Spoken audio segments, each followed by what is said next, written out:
And the algorithm is designed and coded in a way where it will capitalize on two primary things. Where there are pending orders, and it does not know how many orders are above or below the marketplace. It doesn't know that. It cannot worry about that because that's always a dynamic fluctuating value. Just like you look at level 2 data. You'll see the orders there. There'll be a big block. There'll be a 500 block, a 300 block sitting at a price level. And then as we get closer and closer and closer, that order won't be there anymore. It'll be less. Why? They lose interest. They lose the interest as it's getting closer to it. Why is that occurring? Because it's spoofing. But see, you're looking at it differently. You're looking at it through the lens of retail. Like, it's going to go there because there's a big number there. That's bullshit. That's how you get tricked. That's how you fall victim to that nonsense. These things that are trying to point to where orders are, all you have to do is look at a 1 minute, a 5 minute, a 15 minute time frame. And you'll see every liquidity pool that these little bubbles or these little things are showing you. You don't need to know a number. The number is that's the red herring. That's the Judas swing gimmick of that thing, that process of visualizing how many orders are there. Those orders are not all literal. They're not actually going to be there when price trades to it. They'll pull them, but they're using big, large institutions can place orders there to influence other traders to book price for the express purposes of tricking them, knowing full well that every transaction that takes place leading up to that level that never gets hit, other traders are going to look at the chart and say, oh, this is one of those fanny pack patterns. And the last time I traded it, I got more money for my fanny pack. Come on, man. Like, if you give it enough time, you can come up with a gimmick or an excuse to get into anything. But you have to strip it down to the very bare essentials. The markets go up for buy stops. They go up to reprice and or rebalance an inefficiency. That's it. It goes down for sell stops. Or it goes down to reprice to or rebalance an inefficiency below market price. That is it. If your patterns that you trade off of happen to agree and overlap in that instance, that's why your shit worked. It wasn't because of your harmonic pattern. It wasn't because of Elliott wave. It wasn't because of anything except for that's what it was going to do at that time. If you go through all of your losing trades, I promise you it will be a revelation. But most of you don't even give a shit. You haven't journaled anything, so you don't have the ability to go back and study what you did wrong.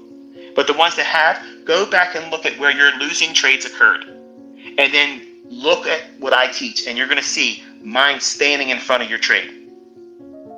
What I tell you the market's going to do and how it's going to behave and book, that's why your trade failed. And vice versa. Look at all your retail shit, and the times that it works, it's because it's in agreement with what I'm teaching. And I know damn well that's narcissistic, isn't it? That's arrogant as shit. You're damn right, because it's the truth. That is the truth. And when you stop paying attention to all these gimmicks and you stop being these team mentality, VWAP team, volume profile team, VSA, supply and demand, they're all bullshit. None of that stuff makes price go up and down. Zero. You're not going to tell me the tick of the entry to get in at, which is the highest of the candlestick. You're not going to get out the lows. You're not going to trade like me. You're not going to get like that. You ain't going to get like that. Not in any of that other Mickey Mouse shit. You're not going to. Because if any of you could have done it, you'd be doing it already. Why am I still out here barking and then nobody's coming forward and saying, here's the shit that beats your stuff? Shut the fuck up, Michael. It's still not happening. That's what's entertaining. Like, you would think, seriously, you would think. Come on. I want to fucking see it. But it ain't there. But they'll come in and they'll make little remarks to try to discourage you. Because they know they can't beat it. And they can't stand it in their own skin. Seeing that they can't beat it. They can't make an excuse for how I'm able to do it. So the easiest thing is, oh, you're a fraud. Oh, you're this and that. But how do you claim that? When I have transferred the information to students that now are using it too. And now, you said I would never live stream and trade. I'm doing it in front of you. With precision elements that you can't copy in anything else. So, market making is the mechanism that these algorithms book price under. There is no market maker person that's dealing between two price points that makes price. No, absolutely not. That is a dealer, but they have been miscalled as a market maker. They are not controlling price. They are not going to deliver the high and the low of the day before it happens.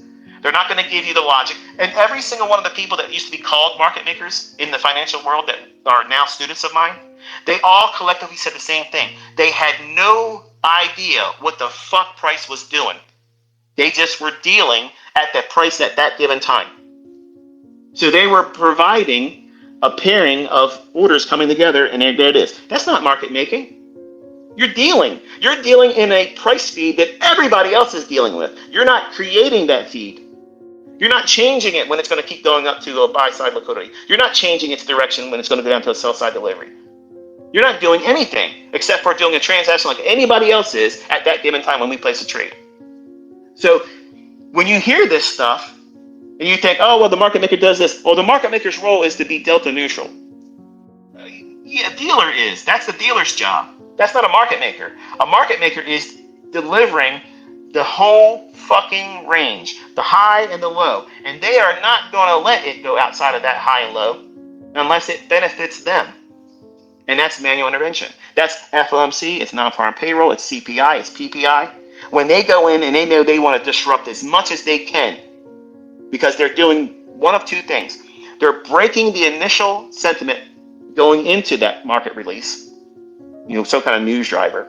The news itself is not causing that. That is the catalyst to blame. When it's the market makers themselves that actually have their hand in the pot. They're stirring it up. That's what's going on. But when you keep hearing people talk about this stuff on TV, in books, in courses, and they repeat the same bullshit. It's the same bullshit.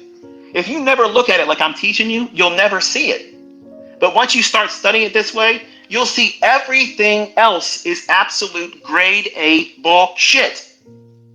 There's no fucking reason how I could know this stuff in advance unless there was something that I knew that you don't know.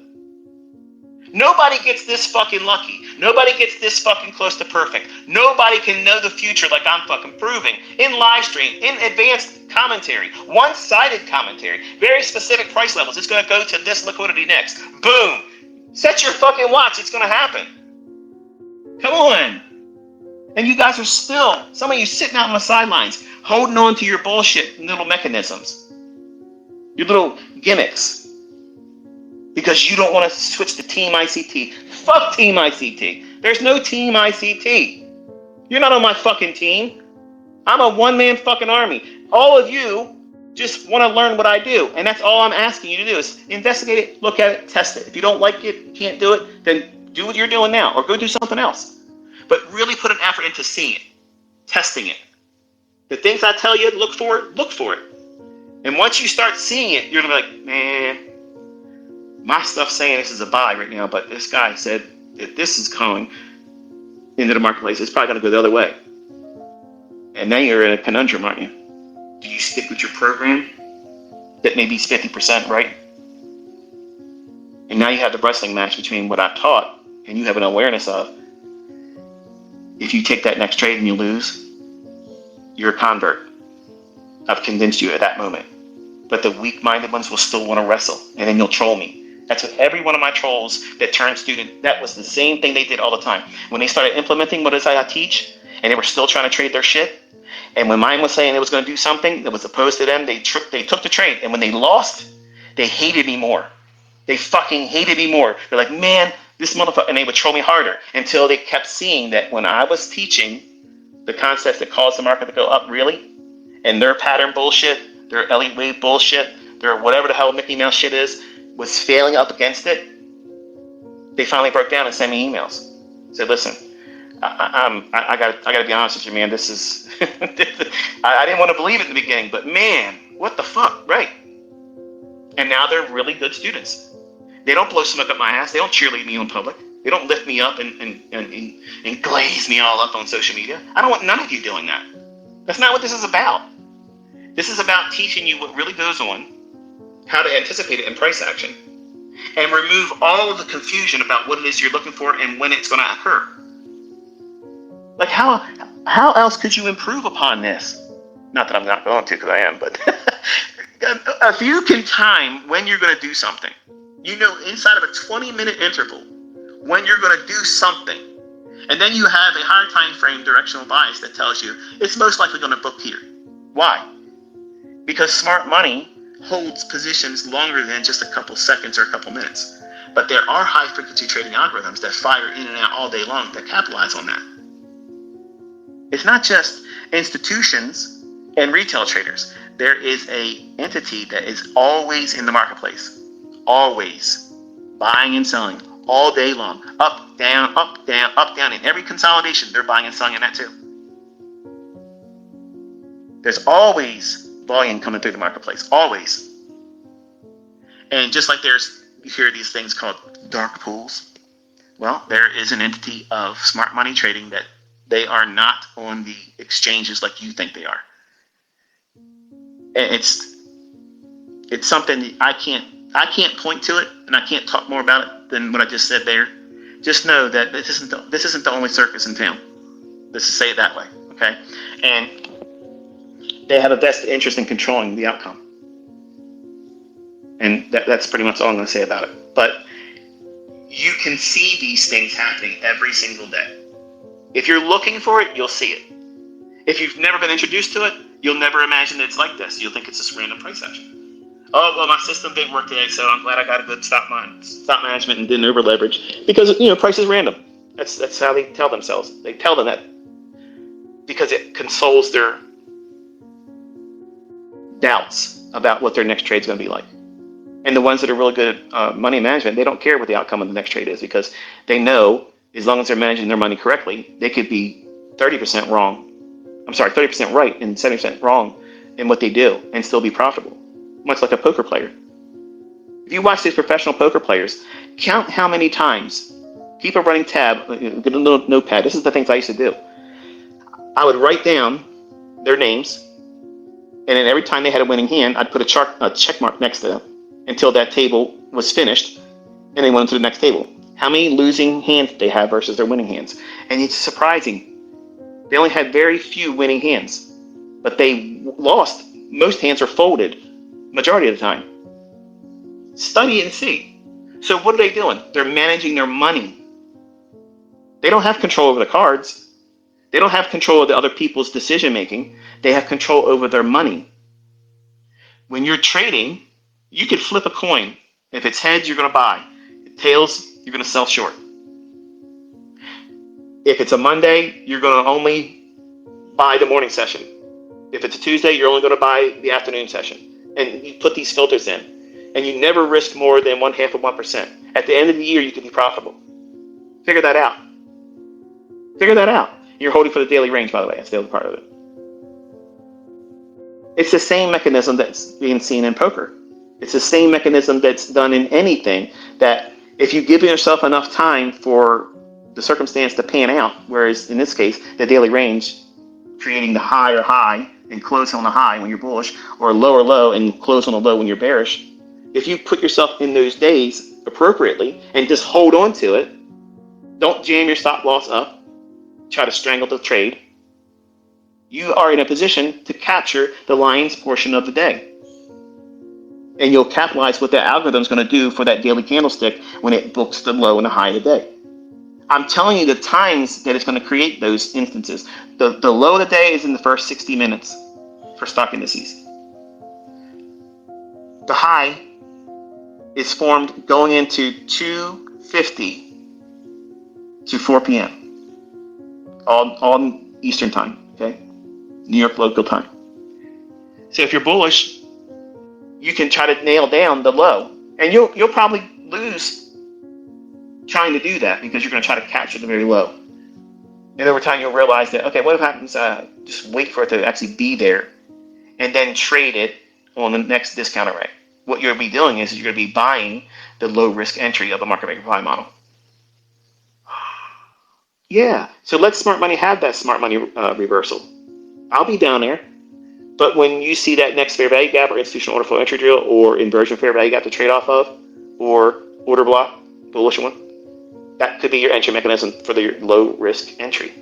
and you ride it all the way back up to the initial high of the day, and then you anticipate an explosion where price goes up higher, because they're going to want to leave that Judas swing area as fast as they can. And a lot of ground will be made there, and people will chase it all in that big buy sign and balance, sell sign efficient that'll form then. And that's where the lunch macro will retrace back down inside that and stop those individuals out, and they'll accumulate more longs that they'll ride through the PM session of the day, and they'll get out at the high of the day forming between 2:50 and 4 p.m. Eastern Time. Folks, that is your real candle range theory. That's the real power of three. That's the real ICT. Okay? That's the algorithm. That's what the algorithm fucking does. That's what it's coded to do. Anything other than that, it's manually intervened. It's as simple as that. It's 4 to 6 times a month, both buy and sell.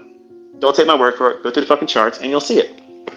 So, the reason why you lose, I'm going to say this in closing. The reason why you lose is because you're not aware of these things happening. You have no awareness that there is an algorithm that delivers price. You have no awareness that the market is going to do something that's predetermined and it's scripted. And you get tricked by speedy little price runs that take off, and that's exactly why they do it. They're engineered, they're scheduled, they're scripted to see you get enticed to chase something or change your mind about something you might be right about. That's why when you're bullish sometimes and the market has rallied up and it creates a buy sign and balance, sell sign efficiency, and then you see it drop down real fast and it gets real close to where you entered at. Because you don't know what the algorithm's doing, you get scared and you close it out thinking, I don't want to lose on the trade. I should have got out at the high before it retraced, but I got to get out of this because I think I'm wrong. It's going to stop me out. It's going to be one of those instances where it sees my stop and it's going to get me. And you contrast that with what I show you in my transactions. I'm recording it. I have a stop loss, and I am nowhere near afraid of where it's going to go. And it'll get real close to my stop, and I don't give a fuck. Sometimes I'm adding to my position right then and there. Think about that. Think about that. What's different about that? I know something that you don't know. And what I know, I'm teaching you. I don't put a price tag on it. I'm not selling it to you. I'm not enticing you to buy books because I'm telling you don't buy them. What's going to happen is this. I'm going to publish the book. People in third world nations are going to take the book and they're going to scan it into a PDF file. And in 3 days, it's going to be all over the internet. I'm not selling books to make money. I'm putting books in print. Just because I want the ISBN number associated to me. When I release all the information about the things I want to teach, everybody will go to that book, whether they get it from a pirated version off a fucking Telegram in a PDF format. I don't give a fuck about it. I'm not trying to make money on books. Nobody makes money by buying books, or selling books rather. The margin's too low, and it's not. If I want to make money, I'll just simply fucking make money. Okay, I can go out there and press the button and make more money. If I want to have easy, fast money with no effort at all, I just put a mentorship out there. I'm not doing that either. So what am I doing? I'm teaching you because I like teaching. You think I can't make millions of dollars just putting another PayPal link up there? I can do that. At any minute, I can do that. I don't want to do that. That means I'm obligated to another group of people that think that they own me because they paid for some time. You don't own me. I like teaching. I like transforming individuals and giving them the empowerment to transform their entire future legacy and their family tree. And you can do these things. They can't hide it from you, folks. They can't. I'm trying to explain this to you. They cannot hide it from you. But if you don't understand it, you can be tricked by the things that you don't know.